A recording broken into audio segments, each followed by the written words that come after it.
Welcome into the CHGO Blackhawks Podcast presented by PointsBet. Use that promo code CHGO when you sign up and you'll get 2 risk-free bets up to $2,000. I'm Jay Zawaski with Greg Boysen and Mario Tirabassi. Here we are. We're here. Hey. Back at full strength in the studio. I haven't seen you guys in like a month. I know. What's going on? Seems like it. Lawrence is here. It's a little toasty in here, but it's wonderful just to be back in the studio.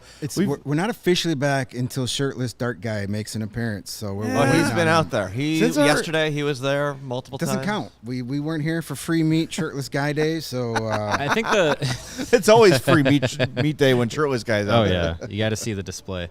Yeah, I feel like the last time that we all three were in studio was the day he came out and had a shirt on. Yeah. Was it not? All hell's broken loose. I had that day deleted. I had that day deleted from my memory. It was too sad. It's been wild since then. Well, we've got a lot to talk about today, believe it or not. We have a date for the Marian Hossa jersey retirement. The prospects and some of the veterans are out practicing today at Fifth Third Arena.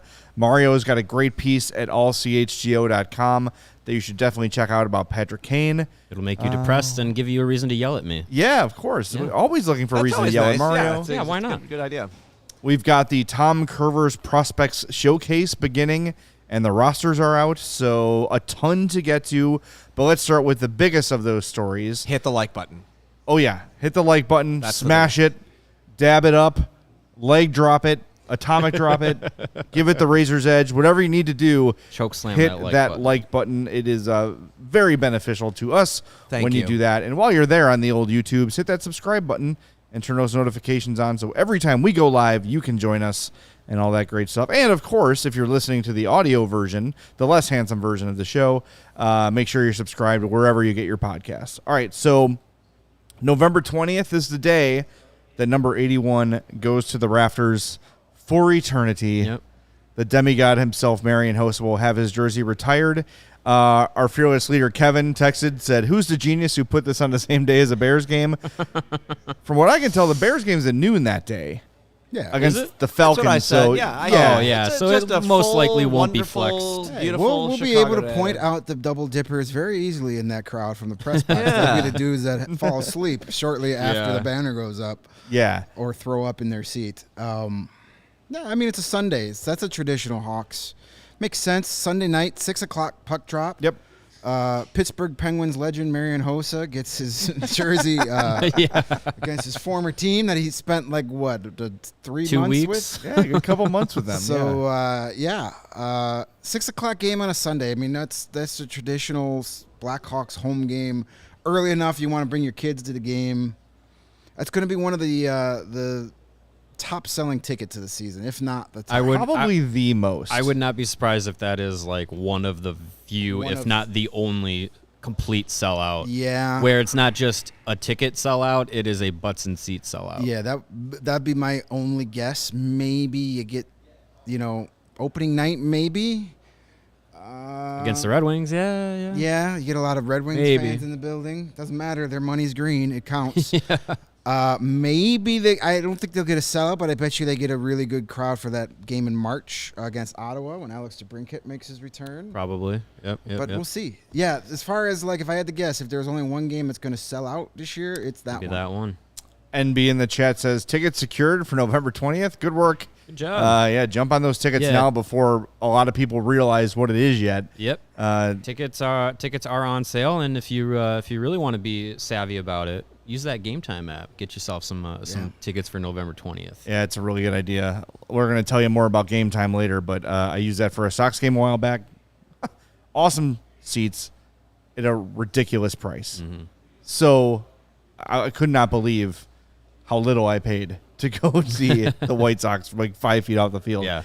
Anyway, trying to think of athletes in Chicago who are universally agreed upon that everybody loves. Mm-hmm. Even when you talk about Taves and Kane, for various reasons, there are some people that don't love them, right? They have their detractors. Duncan Keith, towards the end, had a little bit of a drop-off. Brent Seabrook's legacy was a little bit tarnished because of the contract and the poor performance towards the end of it.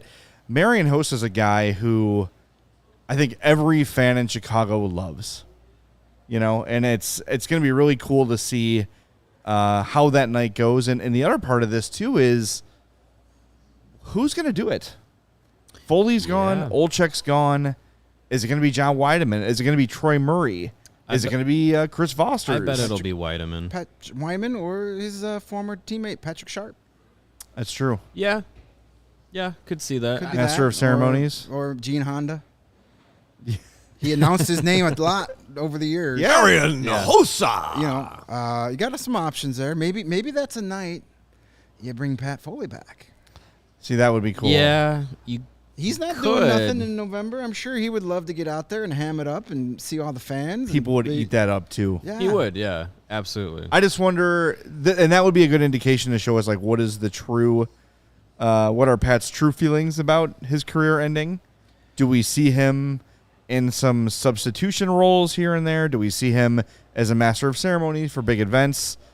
That would be awesome. Yeah. I would love to see that. It's a guy who saw the vast majority of the games that Marian Hossa played here. I mean, if there's going to be, you're going to start retiring the numbers of this dynasty era team. There's nobody more suited to do it than Pat Foley. Yeah. It would add to the excitement and the aura of that night.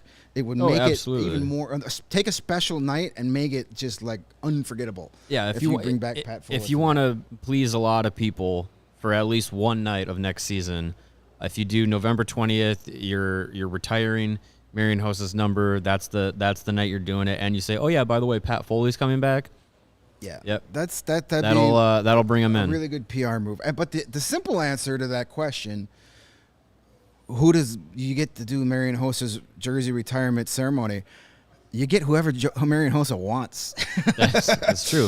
If he says, I want Edzo back for one night, you make it happen because it don't piss off Marian Hossa because bad things happen. He'll just do it himself. But we can. But to get back to your original point about universally loved players, I think part of the reason Marian Hossa was universally loved, not only because of the player he was, the guy he was, he never had that decline. Right. He was still playing pretty much top-level hockey when he had to retire because of the skin condition. Now you get your tinfoil hats and your conspiracies about that whole situation. They've been out there, but he never had that decline. I mean, sure, he was still half a step, but he was still being a very productive top six player until the very end. So I think that had a lot to do with it too, because Jonathan Toews has taken a bit of a getting beat up a little bit the last couple of years because of the natural decline and some of the silly things he said. You know, Duncan Keith, you mentioned Seabrook. Those guys started to decline, and sports is always to the fans. What have you done for me lately? Right. And as soon as you start not playing at a level they're used to, but getting paid for that level, fans turn on you real quick. Patrick Kane hasn't had that yet either because he's still playing. You know, he's had his third best season of his career this past year. Yeah, and I will say those feelings go away when the players do too. Like when we saw everybody come out for Toews' 1,000th game, all the alternate captains that had been there, Seabrook, Keith, Crawford was on the Jumbotron. People went nuts, and all that stuff was forgotten. Oh, yeah. Right, and even that night for Jonathan Toews, we had been really critical of Jonathan Toews leading up since to that, the launch. But that night we put it all aside and said, hey, let's remember all the great stuff this guy has done. And that's how he'll be remembered. But, Greg, your point about people like the conspiracy theorists, TSN retweeted the Hossa retirement tweet from the Blackhawks, and like the first comment was, thank you for the cap circumvention. And yes, of course, the cap has been circumvented in the past, yes, by the Blackhawks, but this, no. Hossa, his last year at the Hawks, scored 26 goals. Yeah. There's no scenario. At what, 39 years old? Yeah. There's no scenario in which the Blackhawks were better off without Marian Hossa on their team. Still trying to be a playoff team. Yeah. It'd be one thing if it happened this year. When you're trying to take, then you can go, aha, I see what you did there. But there was no reason to do it when it happened. They were still trying to pass off as being a contender. So they were trying to win games. They were trying to be in the postseason, and plucking Marian Hossa off that roster did them no favors. Right. That's why that's forced the hand to try and get Brandon Saad back. Right. Because that was your poor man's Marian Hossa, very poor man's Marian Hossa. Not a slam with Brandon Saad. I love Brandon Saad. Good player. You can't do what Marian Hossa did. Being a poor man's Marian Hossa is a great compliment. Absolutely. Yeah, right. I'd love to be a poor man's Marian Hossa one day. Also, but real quick on the deal, too, $5.275. That's not a restrictive salary. That was really preventing the Hawks. And again, it's so stupid. We talk about it with the Duncan Keith that he retired. Punishing teams for contracts that were legal when they signed. It's not the player or the team's fault that you changed the CBA after that contract. It's so stupid. One of the hundreds of things that the NHL does wrong. Well, and it should also be if that player is traded while they're still playing, why is your cap hit when you've moved the player? You've moved the player, you've moved the contract. They shouldn't be hitting you anymore. It's so stupid. I mean, thankfully, it doesn't matter this year, as we mentioned with the Duncan Keith stuff. Yeah. Who cares about the salary cap this year? It means nothing. It might have actually helped them. They probably didn't have to sign. They could go without signing one more competitive veteran. Yeah, that they're not hurting a few extra points this season that they don't want. So, yeah, they're not hurting to get to the cap. And maybe this is why Phil Kessel is in Las Vegas and not Chicago, because he knew he wouldn't be able to wear number 81, even though he can't wear it with Vegas. Could have been a big reason. Yeah, because Marchessault has it, but how dare he not give it to Phil Kessel? F that guy. How dare you not? If Phil Kessel says, "I want 81," you say yes, sir. Wasn't willing to pony up the hot dog ransom that Phil was looking for. Yeah, but, how many hot dogs would it take? Yeah, that's the question. Right. That's a 5-figure number there. Yeah, I think with Hossa coming back, the retirement, it's just going to be a good night, and with the whole conspiracy theory thing, I think this is a good reason to be like, hey, like if you really want to know what happened with Hossa and the severity of what led to him being forced to walk away from hockey. I think you're going to learn a lot about it from him himself in the book that's going to be coming out. That was co-written by Hossa and our friend Scott Powers. So I'm sure that's going to have a lot of detail about the end of his career. And I think Scott Powers a few years ago even went to Slovakia and talked with Hossa and was just like, hey, like, how have you been? Like all this stuff. And Hossa talked about what he had to go through just to play hockey. And the fact that when he was in town at the end of last season to announce the retirement and the jersey retirement and everything, he said that I remember in his little press conference that they did, he said basically the medication he was taking so he could play hockey was essentially going through chemo, which is insanity. To do that and then still play and like still Marian be playing, Hossa. Still be Marian Hossa. Crazy. So, yeah, for his health, if you wanna crack your jokes online, that's fine. But I mean, that's a real life hard issue to go through, and for a competitor like him to be like, you know what, I'm gonna try and play as much as I can and go through this as much as I can, as much as my body and medically can go through.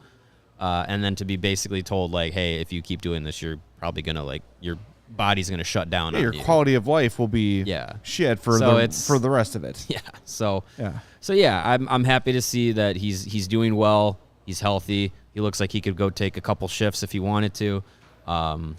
Shifts. And it's going to be, multiple, not just one more, multiple.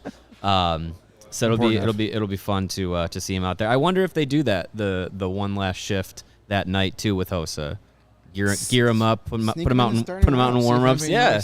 I don't know if they can with the skin condition. Can he even do that? He doesn't need pads. You can't hurt him. Just go out there shirtless. Yeah, why not? Is that a statue? No, that's actually him. I was wondering what team they were going to do it against. I thought maybe the Ottawa game. Thrashers, when the Thrashers come to town. I thought maybe that Ottawa game, since he spent a good majority of his career before getting here, but then that's also the DeBrincat return, so that probably, and I'm sure it had to do with Hossa's schedule itself, but it was kind of wondering. I was like, man, should it be the Coyotes, the last team he technically played for? Coyotes legend. But the Penguins, that'd be kind of fun because he still has.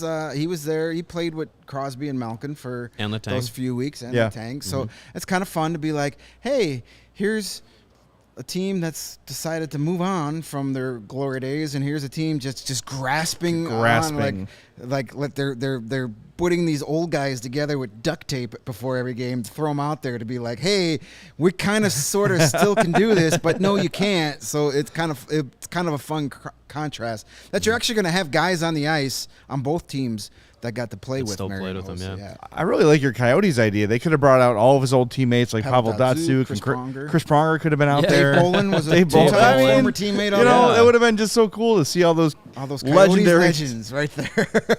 Doing great. It's so great.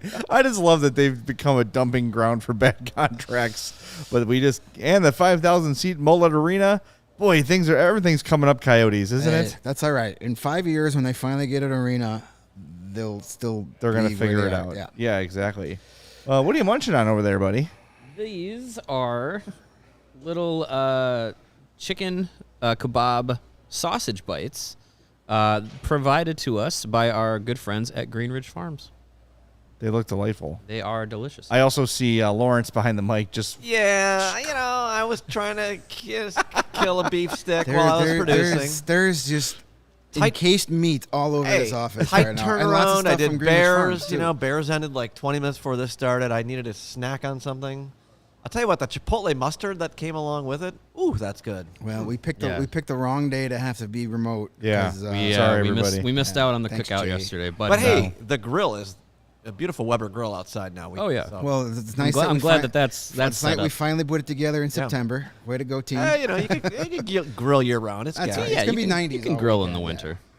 especially on our little compartment. Look forward to it. Yeah, and we'll have plenty of fine meats to grill all throughout the year. Thanks to our friends at Greenridge Farms, they've come on as a sponsor. If you don't know about Greenridge Farms, they are a local Chicago meat and cheese company offering a better all-natural option. They are the makers of all-natural deli meat, including deli meat sausages and their famous meat sticks, which I am snacking on here during the show.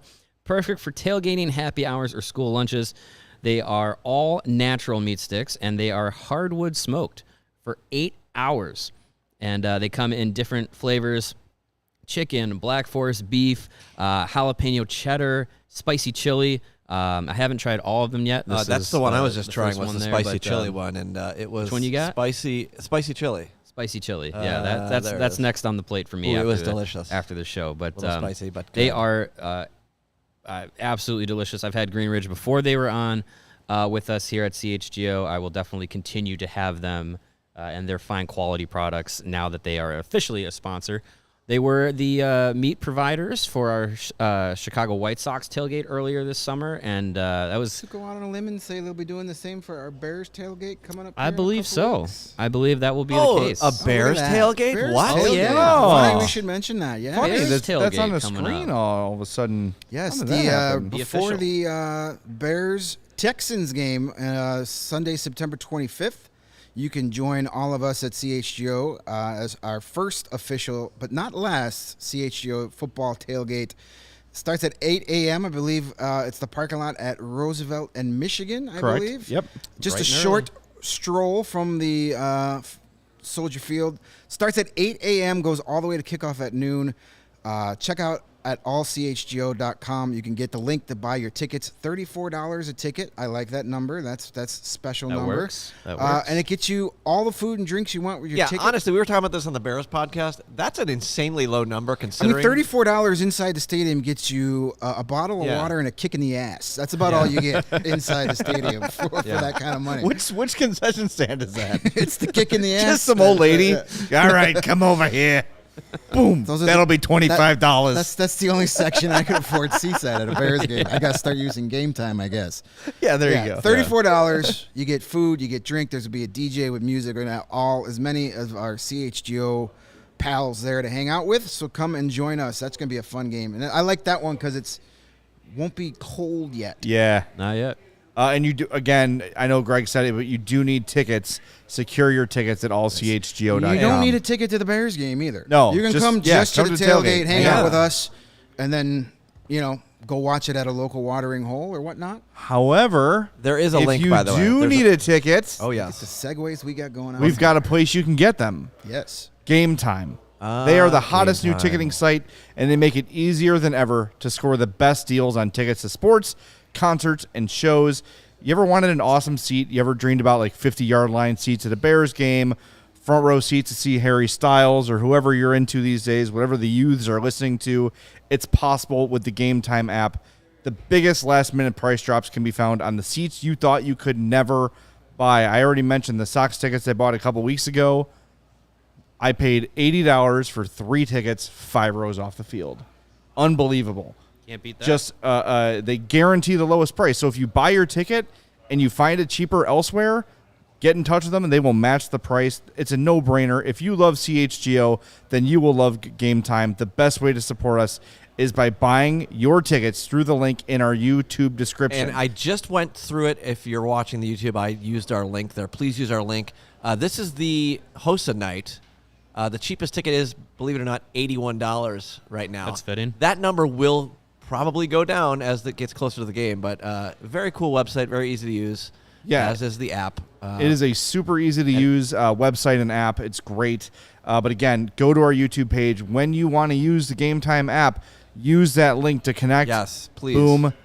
You help us, you help yourself. It's a win-win situation. Join over 15 million people who have downloaded the Gametime app and score the best seats to all your favorite events. And we've got some actual hockey events this weekend, Friday and Sunday. The Tom Kurver's Prospect Showcase. I spelled it wrong when I emailed for a credential. I did it with a C instead of a K because I'm always thinking about Culver's. Culver's, yeah. Oh, Pretty Yeah. close. now I'm thinking Yeah. about Culver. Pretty close. Kalia, who handles the credentials at the Hawks, was probably like, this fat guy just can't stop thinking about Culver's. Guilty as charged. It happens. But yeah, Friday and Sunday, the Hawks and Wild prospects take the ice. And a lot of the names you would expect. Two, though, that I don't know, maybe people were kind of like, why are you surprised about this? When I saw Lucas Reichel and Alex Vlasic on the list, I was a bit surprised by that. Were you guys? Yes and no. I wonder, we'll get into this. I wonder if there's some sort of like age rules to this thing. Could be. Because there's a couple guys who aren't on it that I was like, Lucas Reichel, maybe a little bit. Vlasic, no. I mean, I'm not one of these guys who have just made him an NHL player right now. I know we got excited because he had a lot of progression at the end of the year last year. To me, he needs to be in Rockford, at least for a little bit. Unless he shows in training camp that, hey, we can't send him to Rockford, but I still think he needs some grooming, some seasoning here, like our Greenridge Farms meat sticks. He needs to get properly seasoned before he can be consumed at the NHL level. Reichel, I'm a little surprised at, but you know what? Let him go be a big fish in a little pond for a weekend, get a little confidence going into training camp. Yeah, why not? I think the Vlasic thing became less of a surprise when he was at prospects camp. Yeah. That was surprising for a guy that played top pair at the end of the year for the team, that he was at prospects camp. So it's like we said the other day. He's still a young guy. Yeah. He's never gone through any of this with the Hawks. Right. So, I mean, Yep. it's more of probably not a sign of where they think he is, but more of like, hey, you need to get acclimated to being an NHL player, so as much time as you can get learning how we do things, the better. And as we said the other day, mostly new coaching staff. Yeah. A lot of these guys are starting from square one, and there's no real edge just yet. And that's why this preseason is going to be something to keep an eye on, because there are some true battles. And Scott Powers wrote probably last month at this point that the plan was for Reichel to start the season in Rockford. So unless he comes out guns blazing and lighting the world on fire in the preseason, he probably won't be here to start either. So I don't know. I think the preseason becomes a lot more interesting. But this prospects, we can go over the roster real quick. There's 13 forwards: Evan Barrett, DJ Busticker, Colton Dock, Cole Gutman, Gavin Hayes, Paul Ludwinski, Riley McKay, Jakubpur, Lucas Reichel, Samuel Savoie, my guy, Joseph Serpa, who was a camp invite and stood out, looked pretty good. Josiah Slavin, Michael Tepley, those are the forwards. Defenseman Nolan Allen, Louis Crevier, Ethan Del Mastro, Jakob Galvis, Kevin Korchinski, the first-round pick, will be there. Isaac Phillips, Philip Roos, and Alex Vlasic are your defensemen, and Jackson Staubern and Mitchell Weeks are your goaltenders. So no Frank Nazar, obviously at Michigan right now, focus on that. Same with guys, Yeah, none of the Camasso, college guys can right. be there. Slaggart. All those guys are already in school already. Yeah, another guy that I was kind of surprised was part of this is Josiah Slavin. He's been a pro now for over a year. He had a few games with the Hawks. I mean, is this essentially like 2 preseason games for the Rockford Ice Hogs and Iowa Wild? Basically, kind of yeah. like what they're doing. You know, a couple like one name that's not on this list that kind of surprised me is Nicholas Beaudin. Yeah. Well, I mean, he's had, 3 professional seasons Was now? he 37 now? But it's obviously not an age thing because you got a bunch of 23. I mean, you could say the same thing for Evan Barrett. Evan Barrett's right. been in Rockford since the 70s, it seems like. So, Beaudin's only 22, by the way. Right. You know, it He's feels like he's been with the organization since forever. yeah, Right. but I thought maybe there was an age restriction, but then I would see Philip Ruse is there, and Slavin's 23, and Galvis is 23, so is Jackson with an ex-Stauber. So, yeah, I don't know. It's just, man, everything is just not looking good for Nicholas Beaudin. And, again, we have a general manager I'm not saying is trying to erase everything the guy that was here before, but he has zero loyalty to any of those guys Right. that were picked by the previous regimes. It's not looking great. Well, honestly, he hasn't done much to help himself either. No. I mean, it's not like he's, lighting things up in Rockford and they're just passing him over. He just has not. I would say at the end of 2 seasons ago, he started getting in some games more consistently and looked okay. Not great, not like a first-round pick, but okay, you could, if you squint real hard, you can see an NHL defenseman here. And then 0 games last year with the Hawks and scratched for the playoffs for Rockford. It looks like a bust at this point. I don't know how else you can spin it. Right, yeah. No, it's not good. He definitely has been passed up by a lot of guys since getting here. And it's not like the guys in Rockford last year were marquee prospects by any means. You know, Korchinski wasn't there. He hadn't been drafted yet. Nolan Allen wasn't in Rockford. A lot of the young defensemen, Del Mastro wasn't there. He should have been the guy based on that. So apparently it looks like a stretch and a swing and a miss at this point. Not going to write him off completely, but I just don't see much of a future with him, at least in Chicago. You know, he could be a guy that gets traded at some sort of deal as a sweetener, As a throw-in change or of something, scenery yeah. kind of guy. It's going to be interesting to see what he does this year. It's a make or break. If he wants to stay with this franchise, it's got to happen this year. We should mention, we tweeted out after the show, but you had an interesting message regarding Jalen Luypen yesterday. We might as well address while we're on Yesterday prospects. we talked about the injuries, injury updates coming up from the Blackhawks about Jake McCabe and Jalen Luypen. I know on the podcast we had speculated about Luypen's timeline for turning pro and whatnot. For the Blackhawks to announce his injury updates, we thought that was a little interesting because, usually if you were playing for a junior team, it would be your junior team that would more often announce that. But I was reached out to by Luypen's agent, and he gave me some clarification. He said that Jalen's plan was to go back to the WHL this season all along, and the reason that he is now going to be out for a large portion is that he was trying to rehab his injury that he suffered during the WHL playoffs and the Memorial Cup playoffs with Edmonton. Was trying to rehab that, but the progress wasn't what they were looking for, so ended up having to have surgery on it. So when he is healthy, he will go back to the WHL. He is now with the Tri-City Americans. And you know what? I was talking about it with our friend Jack Bushman today at the start of the camp. And, it makes sense for him to go, now that I've thought about it a bit more, it makes sense for him to go back to junior, one, because of the injury timeline. There's no reason for him to have to rehab this and then once he's ready to go, be like, hey, now fight for time in the AHL. Yeah, integrate to on a Rockford, roster right. that's probably already going to be pretty figured out at that point. So he goes to a club with Tri-City that they missed the WHL playoffs last year, which is hard to do, but they did it. But it gives him an opportunity to maybe once he's back healthy, play top line a top line role, because when he was with Edmonton, a team that was really good and he did a lot of good things with, contributed a lot last year as WHL champions. They were a stacked team, so he was getting like buried basically on that roster, playing second line, third line, not getting a lot of power play time. With Tri-City, once he's healthy, I believe he'll likely get power play time, top line time, and that makes more sense for him once he comes back, once he's healthy. He plays one last half season of junior hockey before making the jump to the professional ranks. I think that makes the most sense now, given what his circumstance is. So yeah, a little clarification from yesterday, what we were kind of spitballing what the plan is.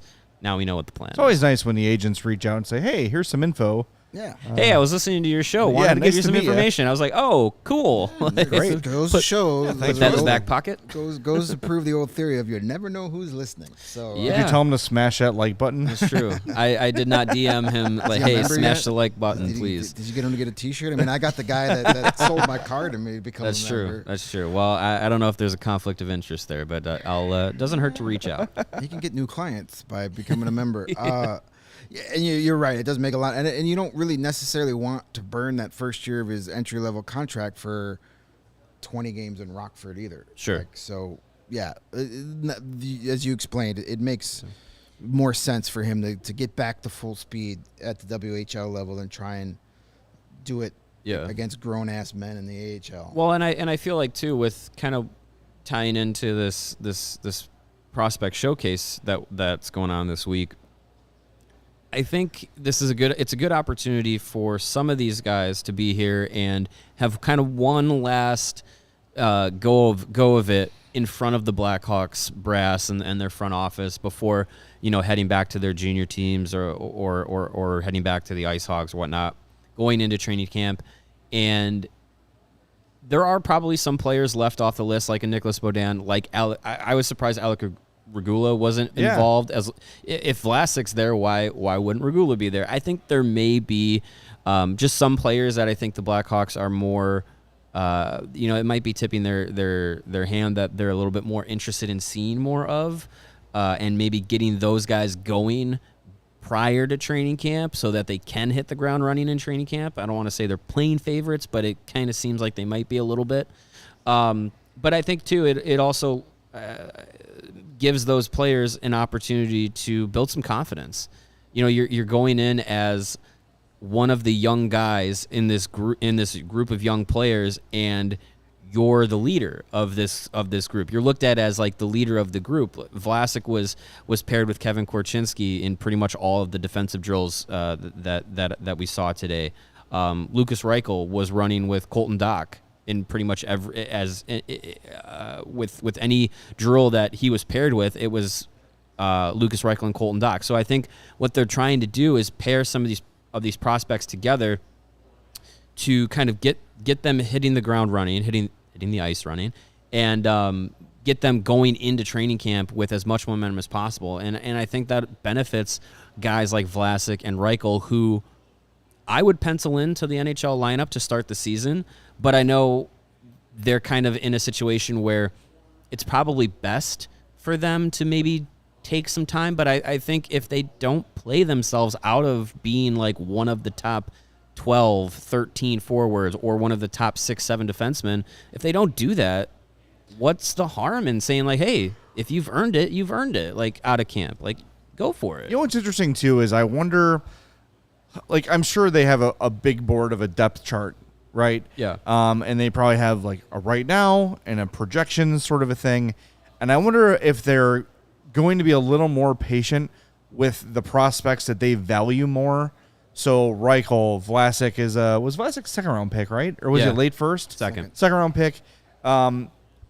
Whereas guys like Regula and maybe Isaac Phillips, who they don't see as maybe having as high of a ceiling, maybe they put them in the league more quickly because they kind of are what they are and they're not going to have much more growth. Whereas with Reichel and Vlasic and players like that, maybe in the future Korchinski, et cetera, they take their time with because they project a bigger ceiling. I don't know. Yeah. Again, we have nothing to go on with Luke Richardson. He's never been a head coach at the NHL level. Mm-hmm. He's never had to make these decisions before. Kyle Davidson's never been general manager during a training camp at all. Right. So we don't know. He was kind of picking up the pieces last year and trying to repair what was so very broken. Now he finally has his first full off season to put his finishing touches on everything. Mm-hmm. So we're kind of flying blind here, and I think the idea of maybe these guys who are invited to this camp showcase are guys they want to get even more of a glimpse at. That's why I think you see Joseph Serpa, who was an invite to prospects camp, who played pretty well. All right, let's get a couple more looks before we make a decision on a contract for this guy. Samuel Savoie, who I love.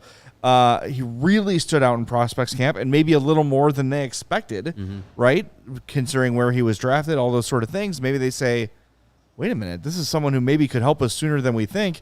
Let's give him a look. Let's see what he does, instead of on, non-game plan scrimmages, put him in something a little more competitive. And I would assume a lot of these guys are going to get some preseason time as well. Mm-hmm. So I'm excited to see a lot of these guys play. Like, I really want to see Savoie. I think I like him more than you guys do, but I just love the way he played. That's your guy. Nolan Allen and Ethan Del Mastro want to see. I mean, Del Mastro at prospects camp looked like Chris Pronger on the ice. He just looked like a different build of human being. Yeah. So I want to see how he looks. Played really well for Canada in the World Junior Championships. There's a lot of, and of course, to see Korchinski, the first-round pick, for the first time in real game action is going to be really exciting. I'm looking forward to this tournament. I'm looking forward to the preseason. Anyone you guys are looking forward to seeing aside from, Reichel, Vlasic, the big names? I'm interested to see what Philip Rouse is all about, because I think he was playing top pair minutes in Sweden last year. Is it Rouse or Roos? Am I saying it wrong? I think it's Rouse. We had this discussion before. I think it was I've been saying right? Roos, so it's probably wrong. It's kangaroos. It's like Walter Payton shoes. Yeah, exactly. Remember those? Love Philip those. with an F. Let's go with Philip with an F. We'll call him now. Phil. The other Phil. The Phil we got. Fill him up. I'm interested to see what he's all about. I mean, he was at prospect camp. Kind of looked like one of those, not to the level that Vlasic did, where it was like, oh, this guy is like ready to be a pro right now.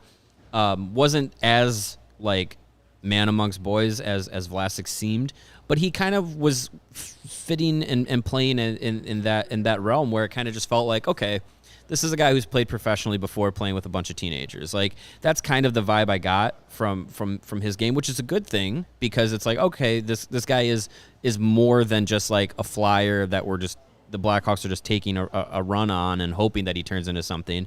It seems like his toolkit is a little bit more advanced than what you would think of a rookie or a prospect to be. He was playing top pair minutes in Sweden last season, and to do that as like a 21, 22-year-old, like, young players in Europe don't get that kind of responsibility and ice time without really proving that you can handle it. So I'm really interested to see what he can do.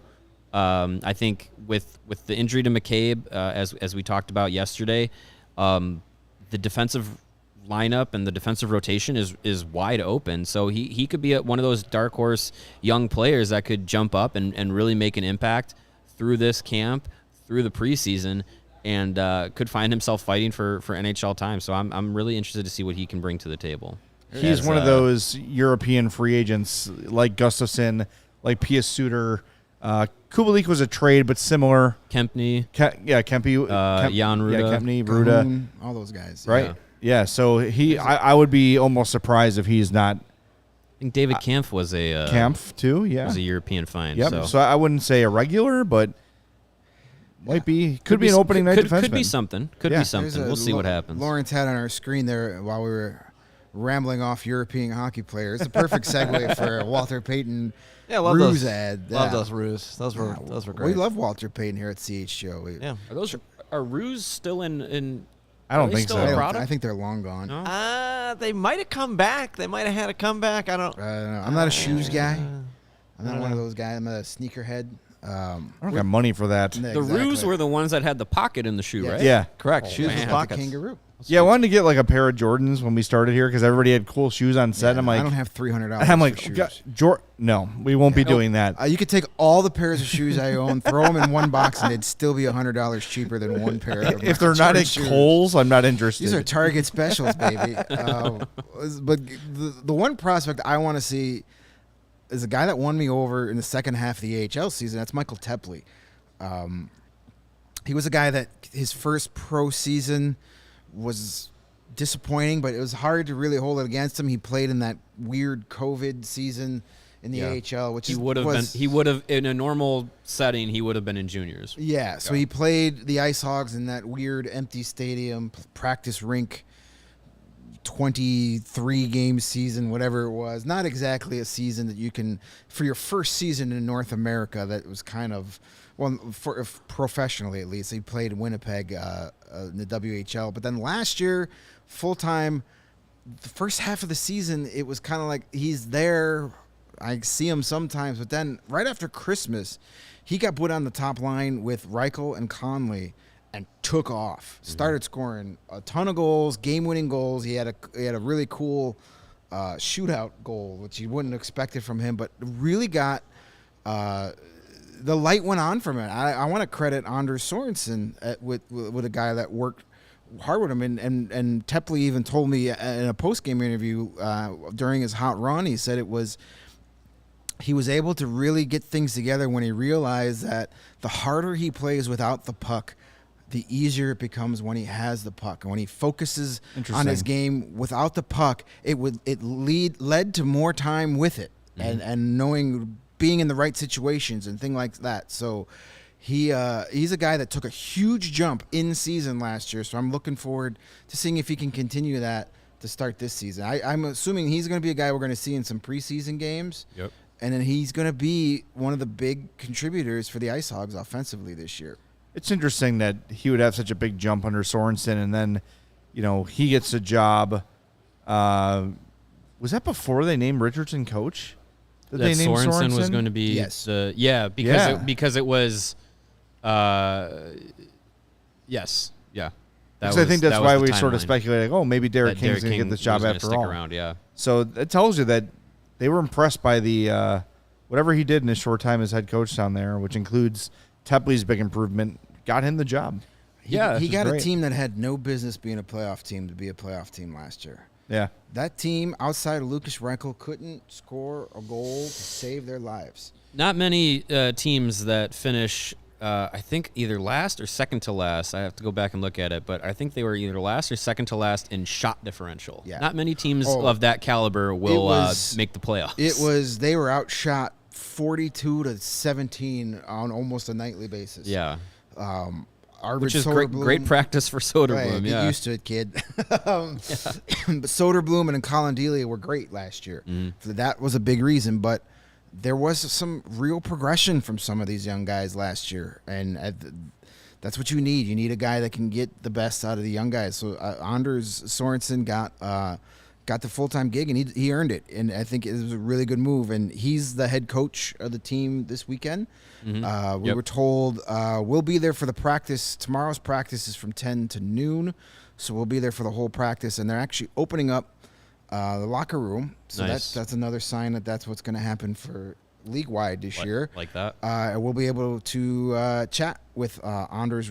They said he wasn't going to talk to the media today, but he'll talk a little bit tomorrow. So we can get a few questions in. And in case you're wondering, it's all free, open to the public. The practice tomorrow is from 10 to noon, and then Friday's game is at 7 p.m. 7 p.m. at the Fifth Third Arena. At Fifth Third Arena, right down the street on Jackson. And be real cozy in Sunday there. is 1 o'clock. Yep. The Bears were gracious enough to move their game to Sunday night, so we can all focus on To accommodate the Tom Kurver's prospect showcase. I'm mad glad they did respect. that. Yeah. Thanks, Bears. Bears. So yeah, that would be fun. Those are all, again, free, open to public. If you can't make it or you're not in the Chicago area, the Blackhawks will be streaming those games on their official website, so you'll be able to watch them at home. I'm going to have to do the streaming replay somehow. I will not be. I think they'll be streamed through the website, and I'm going to assume also through their team YouTube page. Yeah, so so probably they'll be the on the broadcast YouTube. will be on the So the YouTube page. I will be watching those games when I come home from Riot Fest each night this weekend. That's my big last hurrah. Hell yeah. Before it's my traditional last weekend before my social life goes away till next June. So looking forward to Riot Fest this weekend. Who's the big band you're looking forward to seeing? It's the original Misfits with Glenn Danzig. I mean, they're one of my all-time favorite Yeah. bands. When they did when they reunited for their first show in 33 years in 2016, one of the highlights of my concert-going life. Looking Yeah. forward to that. There's a lot of good punk bands playing that I love that remind me of high school. Bad Religion, Descendants, Lagwagon, lots of old school punk that I'm going to. I'm kind of looking forward to seeing My Chemical Romance. They're playing Friday night. I'm not the biggest fan of theirs. I like some of their songs, but I kind of want to see what the hype is about. People swear they're a great live band, so I'll be able to know or not. Is What about Train playing? Is Train going to be there? Train is not there, but I might take I don't think the anything train. called Riot Fest will. Yeah, no, you'd be surprised. They We'll draw pull in out, the they train pull out crowd. some crazy people you wouldn't think. This year's Why Are They Playing Riot Fest? But it's going to be a lot of fun. Include Coolio and Ice Cube, both All right, playing on nice. Sunday. That'd be fun. But in years past, they had the Village People there like 3 years That's ago. fun. See, It was the most fun I've ever had at a That's Riot fantastic. Fest set. They actually planned. They made a Facebook event and they did a circle pit for Macho Man. So here's the Village People performing on stage, and there's 5,000 punk rock kids doing a circle mosh pit to Macho Man. It was awesome. That's amazing. hey That's, man, that's just the beauty of the distort internet. the guitars and it's punk, right? I would. I'm Hey, very we're- mad at myself for missing out on the Misfits again. Yeah, One of my favorites. they're a little. You know, Glenn Danzig is not the greatest person in the world. What? But Get right out of town. I don't care, man. Those Misfits records, I've loved them since I was in grade school. You know, it was like when my older sister got into Metallica, I started listening to Metallica, and then you heard, you know, their cover of Last Caress on the Garage Days album, and you're like, oh, this is a great song. And then you learn, oh, wait, it's by another band. And then you're like, whoa, these guys are kind of better than Metallica. But, you know, that was, you know, my I love the Misfits. I love Danzig. I've never seen either of them live, and would love to make that happen. Oh, you can get a one-day pass for Saturday. I'm just Meet old me though. there. You know, come to me, Misfits. I got a decent sized backyard. It's a very Glenn Danzig attitude Check to out have. that Game Time app, and for $151, you get a 3-day pass. Good deal. That's a really good deal. That's a really good it's cheaper deal. than And I paid. It's actually cheaper than the single days. Oops, what happened there? The single days Interesting. were all more than that. Riot Fest. Hold on. I love here. this live look at the Game Time app. For those of you listening to the audio only, we Lawrence is apologize. searching for but, tickets. Yeah, what day is the Misfits? Misfits He's are looking. Saturday night. Saturday night. So that's 189. Yeah. Yeah. I Wow. can't- my cousin's getting married. I can't go anyway. Definitely. Oh, well, there you go. See, that reminds me of the one and only Riot Fest I missed was my cousin was getting married that weekend, so I couldn't go, and that was the year they had the Replacements reunion, and I still bitter about that. That's one of my all-time favorite bands too. Yes. So hey, if anybody's going to be at Riot Fest this weekend Look for Greg. and you're wearing a CHGO shirt to Riot Fest, and I find you, I will buy you a beverage of your choice. Wow. There you Nice. go. Boom. That's out there. Yeah. You can get one at allchgo.com. There you can also read Mario's really creative Patrick Kane trade piece, which we're going to get to next. But we got to learn Yeah. about some more friends of the show. Yeah, more friends of the show. It is September, middle of September. Confirmed. The weather is starting to change just a little bit, but it's going to be nice for the rest of the week. I think we're going to have nice weather for the Bears tailgate we told you about earlier on the 25th. But it might be good and nice enough to get a couple more rounds of golf in. And what better way to do it than in some Pins and Aces golf apparel? Pins and Aces is the presenting sponsor of the Big Drive Energy podcast on the All City Network, and they're friends of the CHGO podcast as well. They are the official golf apparel partner of CHGO, and you get a lot of compliments on the course when you're wearing those Pins and Aces polos, hats, different golf bags. What's great about Pins and Aces, they are a family-owned golf and apparel business, so you love to support those types of businesses. And speaking of their specialty golf bags, Pins and Aces has an innovative product that allows you to store 7 beers right inside your golf bag. Keeps them cold the entire round, which is perfect for when you're on maybe the 7th or 8th hole, and that the drink cart hasn't come around in a couple of holes. Really good to know that you got that one right there, a cold one right there in your bag, right next to your pitching wedge that you're going to need to get out of the sand trap. So check out pinsandaces.com. Use the promo code CHGO, and you'll get 15% off of your first order, and it'll be free shipping. Again, that's the promo code CHGO at pinsandaces.com. And we were just talking about earlier about tailgate. It's tailgate season, and what's one of the most fun things you could do while tailgating? That's playing some cornhole, or bags, as we like to say here in Chicago. And if you want to get yourself the coolest cornhole set you could possibly get, you need to check out our friends over at Chi-Town Cornhole, the #1 cornhole provider for the Chicagoland area and Illinois since 2007. Their signature box design can be digitally printed, covered in vinyl, and painted. The great Chi-Town cornhole boards come with built-in drink holders recessed on the back, and my favorite portion, LED lights inside the hole. Yeah. So in case you're playing at night, or you just need like you're like me and you need physical help on where the hole is, they will hook you up. That's my favorite part. Chi-Town Cornhole is veteran-owned and operated. They can ship anywhere you want and offer local pickups.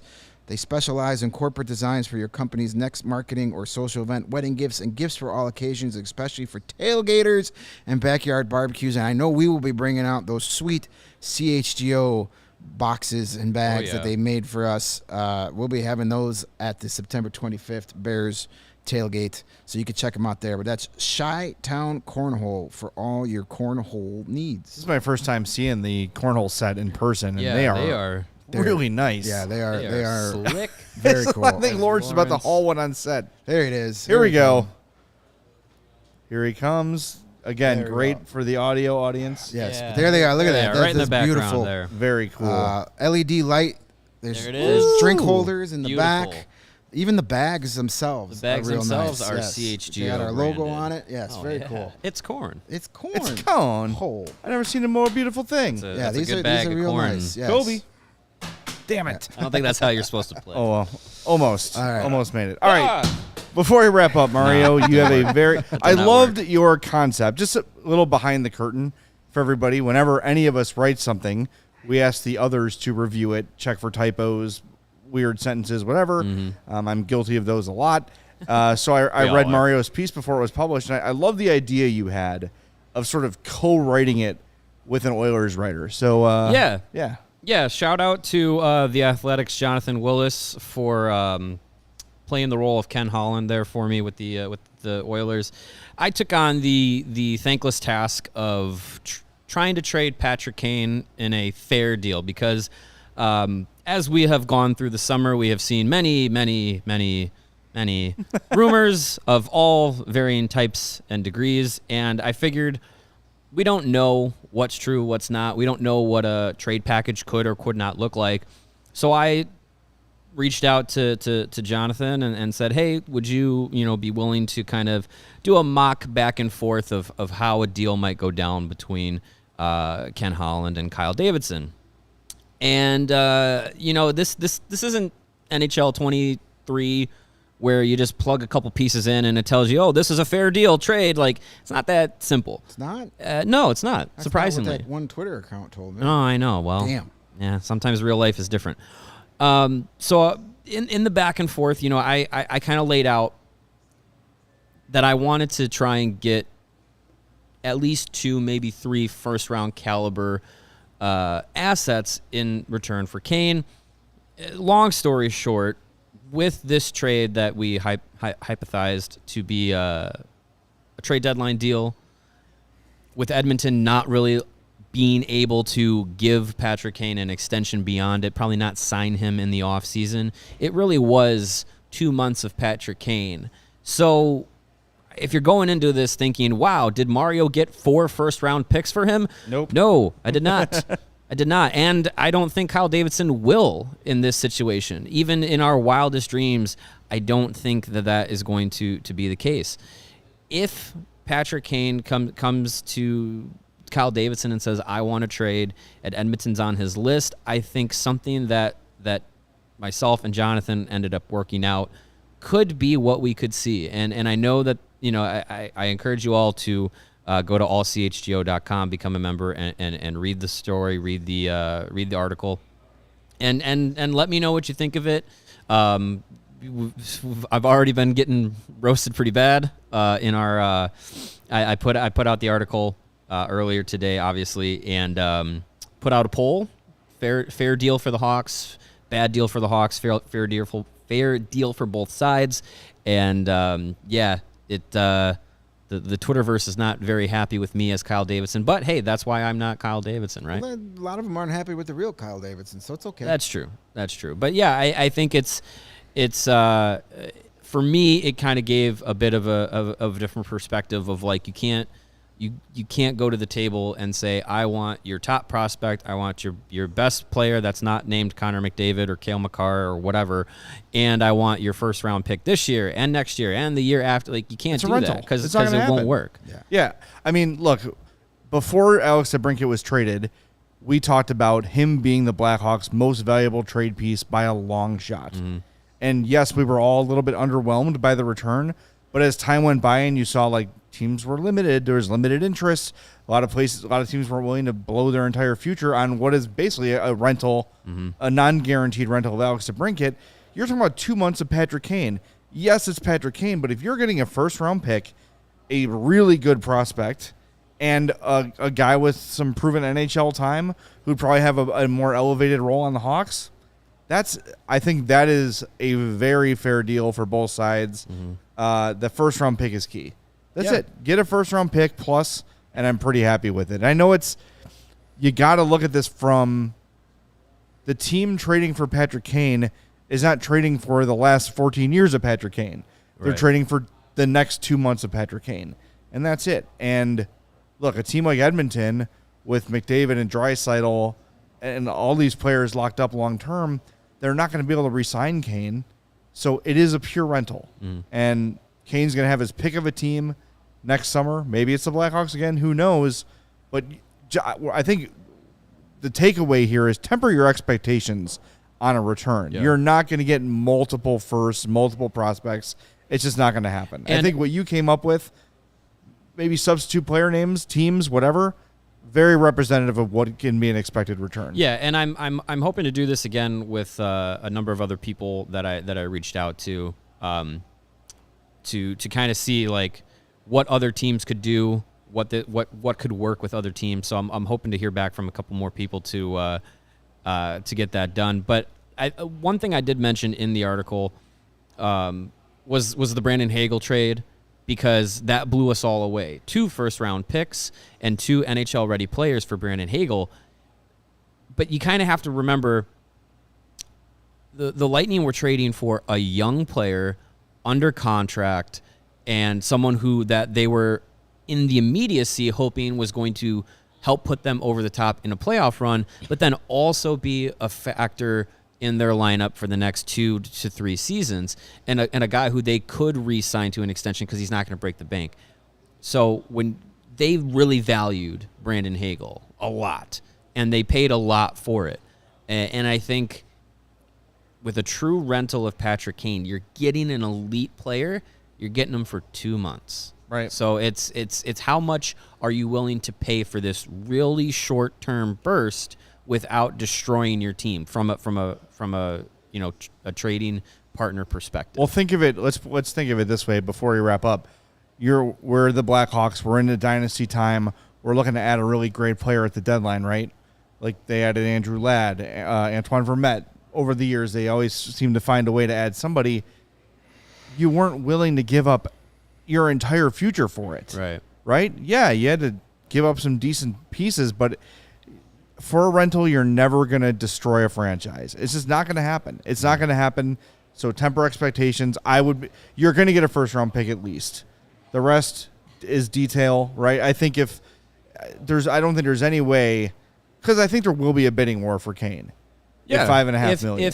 If it comes out that Patrick Kane is open to waiving his no move clause, like Blackhawks are opening up actual discussions about trading him. If that comes out, then your Colorados, your Edmontons, your New Yorks, the Rangers, they're going to be in the mix. Those teams aren't continuously mentioned by the national reporters for no reason. Right. So I think if it comes to that point, and there could be a case where Kane just says, you know what, I'm sticking around. We'll work out a contract extension in Chicago and let that be that. There's a scenario where that could happen. But in the case that he says that he's open to being traded, there will be plenty of suitors coming to get his services, whether it's a team that thinks that they can extend him beyond the end of the season or not. There's going to be people that will want Patrick Kane on their team if they're going for a Stanley Cup run for sure. All right, we're running late. Let's wrap things up. Do you Let's want to let Lawrence shout get out? back to his meat sticks. Do you want to shout out our friend Thank you. No Roids, Just Rage? At the top of the show, mentioned a picture he sent for us on Twitter. Believe he was at the Regina Pats preseason game, up close and personal with Mr. Connor Bedard down there. So looks like we might have some CHGO friendly boots on the ground. Nice. In Western Canada. You can maybe potentially see future Blackhawk first overall pick Connor Bedard. He's willing it into the universe. Yes, Love We it. appreciate I like that. I help. love that energy. Yes, thank you for sending the pick, and keep them coming until the restraining order is filed. We appreciate it. All right, we're going to wrap things up. Thanks for joining us. We're back tomorrow at 1:30. Remember, sign up for PointsBet. Use that code CHGO, and you'll get 2 risk-free bets up to $2,000 for Greg and Mario. I'm Jay. This has been the CHGO Blackhawks Podcast.